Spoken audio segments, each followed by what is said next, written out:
Kingdom Hearts 2 is one of those legendary games that pops up every decade or so and instantly becomes one of those life-changing experiences for tons of people. This also goes for me, except for I would go as far as to say that Kingdom Hearts 2 saved my life. Now, what do I mean by this? Obviously, the game didn't jump in front of a bullet for me or die on a cross for my sins. Well, let me take you back to the year of 2022, my 16th year of existence on this planet. I was never a fan of change, and, well, adulthood comes for everyone at some point. All of a sudden, I was getting a job, my driver's license, planning my future, and of course, a canon event for most teenage boys, girl troubles. As a creature of habit and self-proclaimed hater of change, this frustrated me a lot. It felt like I was getting all the fun sucked out of me. Just about the only thing I had to look forward to during that time of my life was Kingdom Hearts 2. KH2 was the light at the end of the tunnel. It was my escape from a cruel, harsh world and girls. But why? In this video, we will dive into 3 major aspects of Kingdom Hearts 2: the story, gameplay, and music. And through these, you'll see how Kingdom Hearts 2 was the game that saved my life. I'm going to start this retrospective by looking at KH2's narrative, as it's a part of the game that I was definitely impacted by. Now, as you probably could assume, that Kingdom Hearts 2 is indeed a sequel, and much like the MCU, you'd probably want to know what happened in the previous 2 games. KH2 is where the grander Kingdom Hearts plot starts to get a little more confusing, so I'll do my best to explain and paraphrase where I can. Now, when I was initially plotting out this video, I was going to give you guys a recap of the previous 2 games, KH1 and Kingdom Hearts Chain of Memories, but that was gonna get really boring really fast and hurt my viewer retention. So it also allows me to now put in a certified shameless plug. So if you do need a recap on the KH story so far, go check out my videos on Kingdom Hearts 1 and Chain of Memories. After this video, of course, I still need that viewer retention. Alright, with my pitiful self-promotion out of the way, let's actually get to KH2's story. Kingdom Hearts 2 picks up a year after the events of Chain of Memories and 358 over 2 days, but that game hasn't released yet, so we're not talking about it. Chain of Memories ends with Sora, Donald, and Goofy hopping into these egg pod thingies so that they can get their memories fixed after Naminé screwed them all up under orders from Organization 13. While the main trio is getting their memories restored, we meet a boy named Roxas, who is later found out to be the nobody of Sora. Now, I hear you ask, what is a nobody? I thought the Heartless were the main bad guys here. Well, you see, when a person falls to the darkness, their heart becomes a Heartless, and if they had a strong will and heart, their body and soul become a nobody. Those who exhibit extreme power will have their nobodies become fully sentient with a will of their own. These very powerful nobodies are what make up Organization 13, and they will act as the main antagonists for this game. Now, you might also be wondering, how does Sora have a nobody? He never fell to the darkness. Near the climax of Kingdom Hearts 1, Sora sacrifices himself to free Kairi's heart. In doing this, Sora became a Heartless. And, well, because Sora has the strongest heart in this universe, one of the fully sentient nobodies was created, which is Roxas. Sora's heart was restored, but for plot convenience, his nobody Roxas was off hanging out with Organization 13. I apologize for how batcrap insane that sounded. There's really no getting around how freaking confusing the KH lore is. I'm really doing my best here. Anyways, Roxas is led to the Twilight Town mansion. Oh, hang on, excuse me, wrong mansion. This one. And while there, Roxas is led by Naminé and Diz to recomplete Sora. Once this happens, the game finally kicks off. Sora, Donald, and Goofy, once awakened with no recollection of Naminé, Roxas, or really anything that happened in Chain of Memories, are led to the mysterious tower by King Mickey, where they run into Pete, who is working with Maleficent to once again spread the darkness with the Heartless and rule the world. Maleficent takes a backseat to Organization 13 as main antagonist. However, her and Pete do generally play an important role as supporting antagonists. Just wait till you see what they do to them in Kingdom Hearts 3. After their run-in with Pete, Sora, Dandadan, and Goofy meet the great wizard XIII, whom you may recognize from the film Fantasia. Also, his name spelled backwards is Disney. Real clever there, guys. XIII tasks the trio with traveling to various worlds based off of the various Disney films, with some returning from the previous games, and protecting them from the Heartless and Nobodies unleashed by Organization 13. Organization 13 has a larger plan than just world domination. Led by Xemnas, who is the nobody of Xehanort, Organization 13's true goal is to create another Kingdom Hearts so that the nobody members of the organization can get their hearts back and wreak even more havoc than they already have. Presumably. They don't really mention what the plan is for after they get their hearts, at least not in this game. Of course, as Sora and his pals are traveling throughout the Disney worlds, protecting them and defeating the members of Organization 13, Sora's friends from the Destiny Islands are working behind the scenes to aid in taking down the organization. Kairi is entangled with Axel, and by entangled I mean abducted, as she searches for Sora, and she's held prisoner in the castle until the end of the game, when she actually gets freed and can pull off some pretty sweet moves, so she plays an important role near the end of the game. Riku, on the other hand, has embraced his dark powers, but uses them to counter the organization instead of aiding them. He's got kind of like this Mace Windu thing going on. Unfortunately, the trade-off here is that Riku has taken the form of Ansem Seeker the Darkness, from the first game, who is actually revealed to be the Heartless of Xehanort. By the way, this Xehanort guy is the apprentice of the real Ansem the Wise. It was really touching to see Sora, Riku, and Kairi finally reunite after being apart for so long. It really is an emotional cutscene. There is a lot going on throughout this game. However, that didn't stop me from getting super invested in it. There were just a ton of epic and exciting and emotional moments that kept me on the edge of my seat. I was chomping at the bit to find out what happens next and to get to that next world with the next story beat and the next boss and the next organization member. I was dying to find out what happened next. I'm especially really fond of the second visit to Hollow Bastion, as that's where the Battle of 1,000 Heartless happens, and you get to team up with all the Final Fantasy characters, and yeah, it's just a really hype part of the game. The story was really the only thing I had to look forward to at the time that I played it. It was a nice distraction from all of my struggles. It also helped that Sora was still such a relatable character. Ever since I played the first Kingdom Hearts game, I really grew attached to Sora. He was optimistic, fun, and had a huge heart. Sora was always willing to lend a helping hand to those he met, and he cared very deeply for his friends. I connected very well with Sora because of his character traits. In KH2, Sora goes through a lot of change, as he was asleep for a long while. The worlds have changed, there's new allies to meet, and new foes to encounter. Sora faces these changes head on, still in the name of saving all these worlds and his friends. That really resonated with me.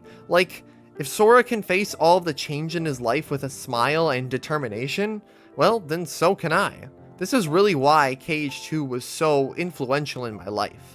The story was the only thing I could look forward to, and Sora being a paragon of hope and inspiration. Now that we've looked at the story, let's transition over to the next reason as to how KH2 saved my life: the gameplay.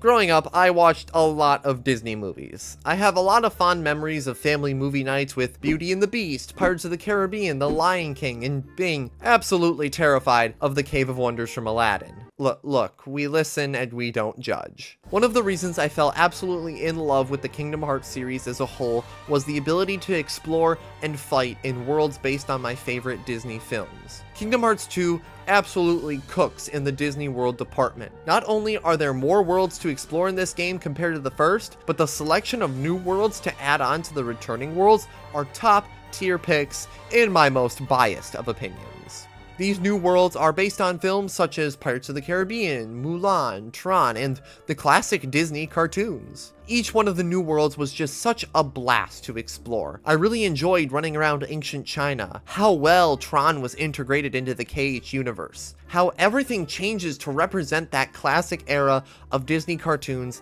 in the Timeless River, and how the trio gets straight up turned into African animals in the Pride Lands.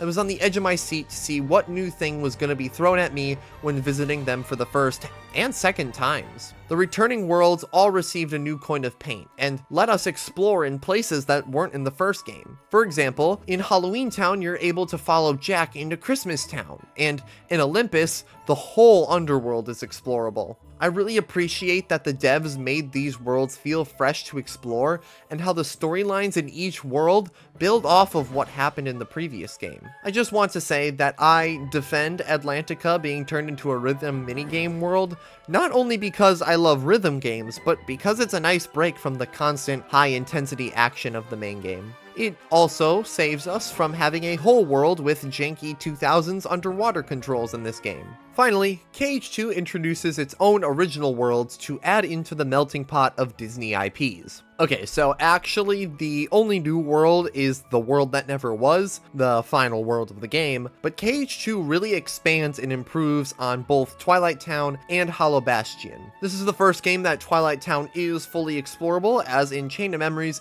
it was just square rooms. I will just say it here and now, you can fight me in the comments later, but I don't like Twilight Town. At least not as much as I love Traverse Town. It mainly comes down to the vibes and the music. I much prefer the nighttime aesthetic of Traverse Town compared to the twilight sunset of Twilight Town. And don't get me wrong, Twilight Town has great music, both field and battle, but it just doesn't hold a candle to Traverse Town and Hand in Hand. Traverse Town just makes me feel so warm and cozy inside, like I have a blanket with a nice warm cup of coffee.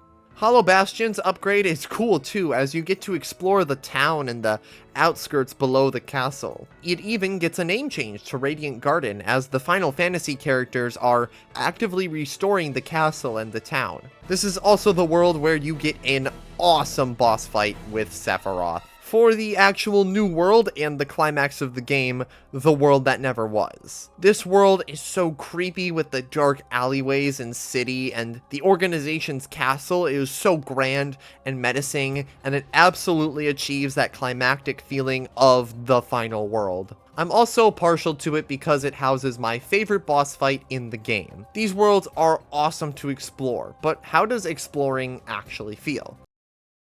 For those who are confused, I mean the controls. How do the controls feel? Sora is way more acrobatic in KH2. He feels like a dream to control. His movement is so fluid and the combat is very satisfying, even if it does get a little button mashy at times. To be honest, do I prefer the more grounded feel of the first game? Yeah, but that in no way means that I dislike the feel of this game. Oh, and don't get me started on the boss fights in this game. They are so hype and intense, and even though some are more gimmicky than others, they are all pretty fun.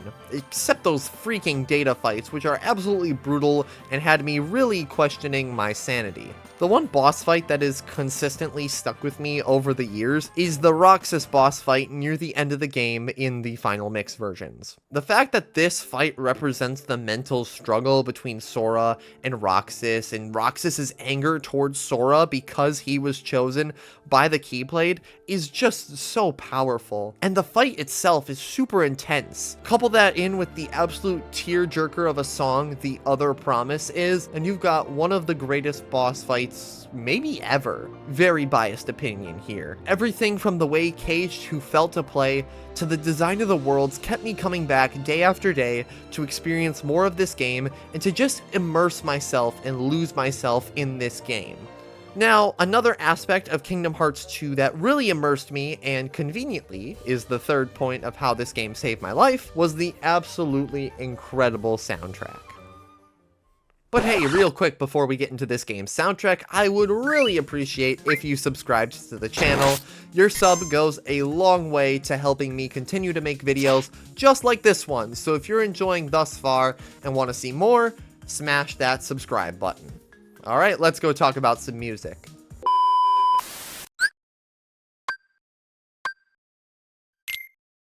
What is there to say about Kingdom Hearts 2's soundtrack? Spoiler alert, it's incredible. Not only is the music great in-game, but I would also find myself listening or humming to it all throughout the day when I was away from the game. The music of KH2 is really special to me, as it really helps carry me through the tough times, and even now, if I have a bad day or just need to relax, it's good old Kingdom Hearts music to come save the day. I have a really deep connection to these songs, and I want to share a few of them with you in this video. Now, sadly, I cannot play the whole soundtrack for you, but I've got about 6 of my absolute favorites. Also, these will be the 2.5 remix versions because, well, that's the version I played first. And lastly, an honorable mention to the Port Royal battle track, as it's literally just He's a Pirate from Pirates of the Caribbean, and it really sounds so close to the movie version that I fear I would get a copyright claim if I played it, so just go look it up and see if you can tell the difference between the movie and the game version.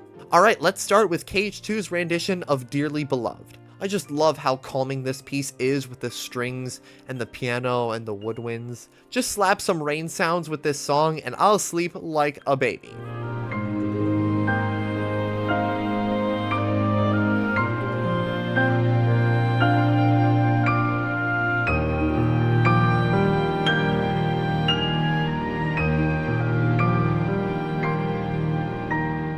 Next up is Roxas's theme, and the song is just gorgeous with the piano and flute. There's something so calming but also depressing about this piece. It reflects Roxas very well.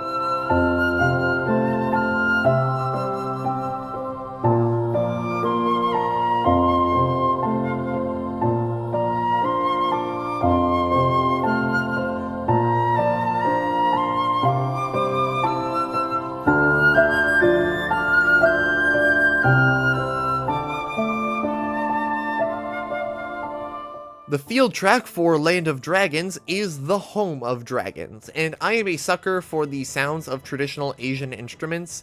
The erhu is in my top 3 instruments of all time, and this piece incorporates it, so it's automatically a banger. This piece really does make you feel like you're in a very romanticized time of Imperial China.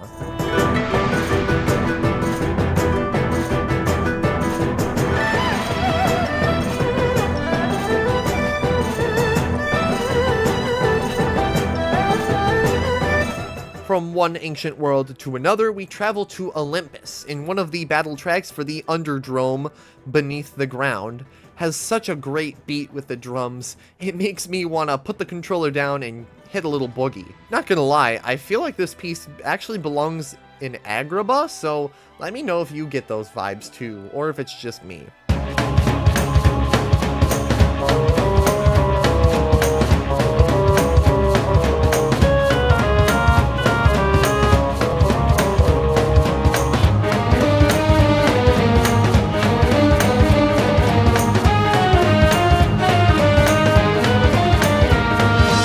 Jumping over to the field theme for the Timeless River is Monochrome Dreams, and the sound of this piece replicating how the old cartoons used to sound is just so awesome. This piece just has such a classic vibe with the woodwinds and xylophone and the booming brass in the background.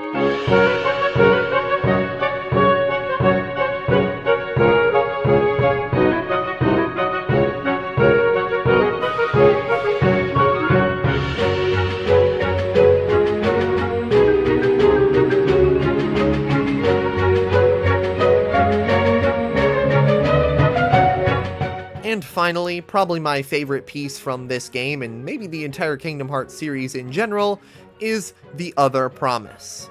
As I mentioned earlier, this piece plays during the boss fight with Roxas in the final mix versions of Kingdom Hearts 2. This piece is a very grand and emotional rendition of Roxas's theme, building and falling with the use of the piano, flute, and strings, with the organ and the choir in the background. It's so powerful and really hit me in the deepest parts of my heart.